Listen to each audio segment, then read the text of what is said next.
Hilo mambo vipi jamani? Natumai mnaendelea salama. Sasa siku ya leo ningependa niwaoneshe kitu. Nimeenda mahali alafu nimekutana na mafuta ya nywele na inasemekana kwamba haya mafuta yanafanya kazi zifuatazo, kwamba yanatia unyevu kwenye nywele kavu, na pia yanazuia nywele kukatika na kuwa na split ends, na pia yanaongeza nywele kujaa na pia urefu, na pia yanapunguza ukatikaji wa nywele, na yanaweka mvuto kwenye nywele yako ambayo imeharibika. Na pia yanasema kwamba haya mafuta yanaondoa mba, na pia yanapunguza kama wewe kichwani kwako unajikuna, na kwamba haya mafuta yanaweza kutumika kwa nywele zote, aina zote za nywele. Haya mafuta yenyewe yanajiita hivi.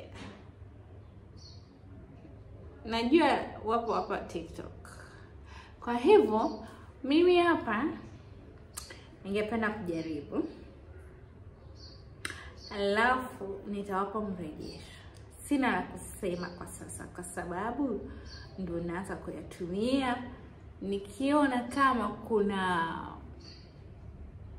matokeo fulani hivi au kuna lolote katika wakati wangu wa kutumia mafuta, nitawaeleza. Si mnajua kwamba mimi hapa lengo langu mimi ni kuwasaidia mkaweze kukuza nywele yako, ni kuwasaidia mkaweze kuikuza nywele yako na kutunza nywele yako, na kusaidia nywele yako ikaweze kuwa nywele yako ikaweze kuwa vizuri sana. Kwa hivyo leo siku yangu ya kwanza kuyatumia, inakaa namna hii. Yana kidude hivi kimechongeka hivi. Sawa.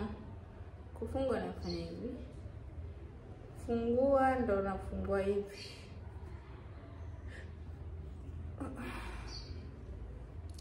Hivyo na haya mwagika. Aha, kuna pakitu hapa.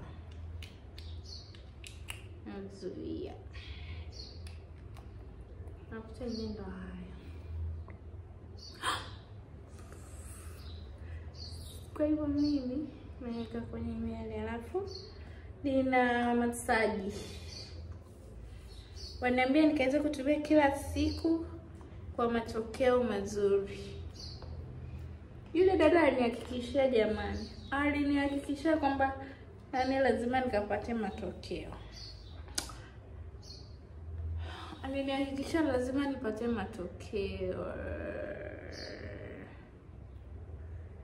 Kwa hivyo mimi acha nikaeke kwenye ngozi ya kichwani, alafu tutamasaji. Manake sana huku mbele ningependa nywele yake ikaweze kukua, kwa sababu huku mbele nywele ni fupi.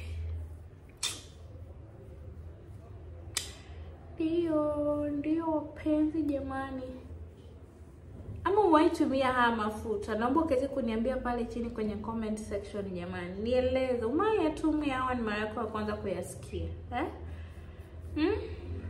Au unatumia nini kuikuza nywele yako na kutunza nywele yako? Napaka tu kwenye hizi mini twist. Wenyewe ndio hizo zimeanza kufumuka. Hivi karibuni itabidi nianze kuzifumua.